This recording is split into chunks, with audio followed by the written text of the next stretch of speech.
Broadcasting live from the GCRAM studios. A blessed day, Philippines! This is your friend Binia Makasakit. And your companion, Ruiz. And now you are watching Daily Prime News, serving you the hottest and the most leading news of the hour. Your news, our business.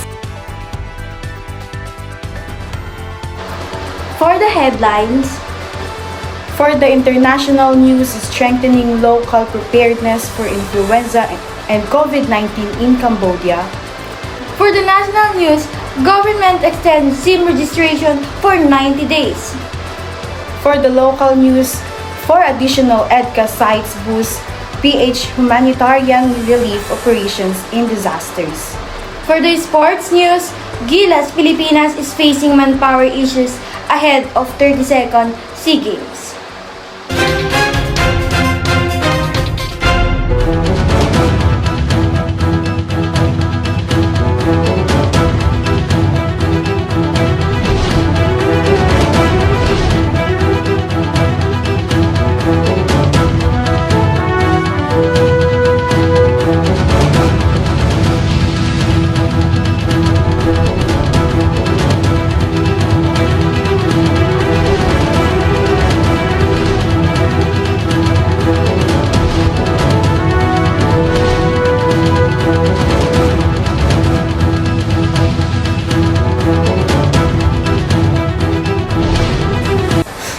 Strengthening local preparedness for influenza and COVID-19 in Cambodia.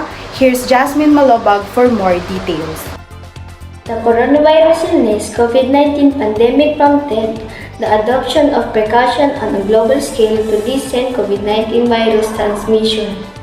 In 2020, the prevalence of influenza fell globally as a result of impact on other contagious disease after the Ministry of Health relaxed COVID-19 restrictions in June 2020. Influenza outbreaks started to occur in Cambodia, who provided the Ministry of Health with technical and operational support to deliver a package of activity at the provincial level. All 25 provinces have participated in activities to improve local capacity for surveillance, risk assessment, and fast action.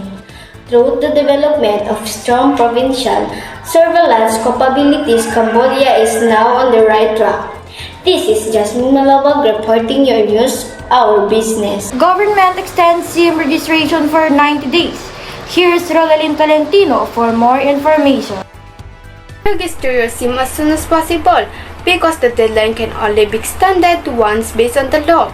After the extended deadline and you haven't registered your SIM yet, it will be deactivated. You can no longer make a call, send a text message, or even access your favorite social media sites. You may also lose access to your e-wallets that's linked to the deactivated number. Officials are also studying what else they can do to urge users to register the soonest. There are still 15 to 20 million subscribers who have yet to register information and communications. Technology Chief Ivan Uy says it boils down to the bad habit of doing things at the last minute. It's evident during the last 2 weeks of the first deadline when over a million subscribers registers their SIM per day.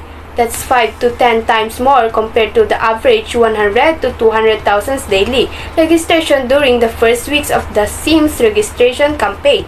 This is Rodelyn Valentino reporting your news, our business.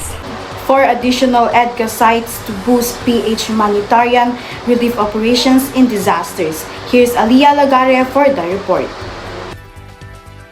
Malacanang announced the 4 additional areas that will be part of the Enhanced Defense Cooperation Agreement that are said to be suitable and mutually beneficial to further strengthen the country's emergency and natural disaster response. The locations will also be used for humanitarian and relief operations during emergencies and natural disasters.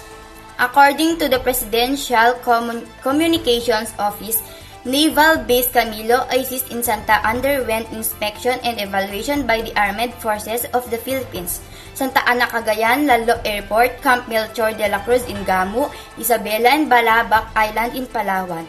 It can be remembered that President Bongbong Marcos mentioned that the Philippines and America reached an agreement on the added EDCA sites that can be used by American troops as storage and warehouse facilities. But National Defense spokesperson Arsenio Andolong clarified that the added EDCA sites will not be used as an American military base. This is Aliyah Lagare reporting Your News, Our Business. Gilas Pilipinas is facing manpower issues ahead of 32nd SEA Games. Here's Enzo Martin for updates. Family first says Team Con as Scooty. Thompson likely to miss SEA Games due to the birth of child.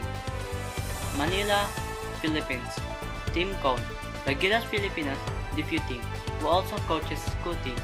Thompson at Barangay Ginebra put into perspective his player potential absence from the national team that will be competing in the Southeast Asian Games this May. Gilas Filipinas' upcoming redemption bid in the 32nd Southeast Asian Games has hit another roadblock with more key players skipping the regional meet, among them Big Jr. or Fajardo Wall has been ruled out as he continues to recover from his knee injury, as well as Mikey Williams and Jalmi Alonso, who both beg off, citing personal matters following their grueling PBA Governors Cup Final Series for head coach Chat Reyes. It's like deja vu. This is Enzo Martin for Sport News, your news for business. For the recap of today's hottest news, Strengthening local preparedness for influenza and COVID-19 in Cambodia. government extends SIM registration for 90 days. 4 additional EDCA sites to boost PH humanitarian relief operations in disasters. Gilas Pilipinas is facing manpower issues ahead of 32nd SEA Games. This has been Ruiz Lipura. And this is Minea Makasaka. See you again next time for another minutes of News with No Bias, Daily News Prime.